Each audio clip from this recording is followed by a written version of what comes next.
ليش الوم روحي بدل ما الومه هو؟ هاي اخطر نقطة وخلتني اسوي هذا الفيديو.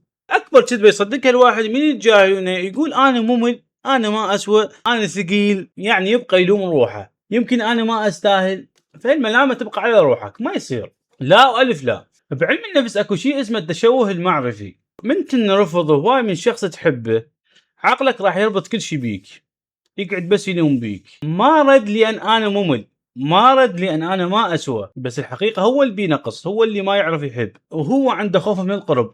انت اللي شلته وخليته على ظهرك وتحملت كل شيء من عنده، وبالمقابل هو شو انطاك؟ كل شيء ما انطاك. مثل ما يقولون هنا اللي ما يعرف الصقر يشويه، وانت صقر هو ما عرف قيمتك. تخيل انت كل يوم تدز له ورده، هو يذبها ويقول انا ما عندي مسهريه، وانت بدل ما تقول له روح اشتري مسهريه، تقول لنفسك لا جزء الورده لين ما عجبته، جزء الورده صغيره، خل باكر اشتري له غير ورده، اشتري له ورده كبيره.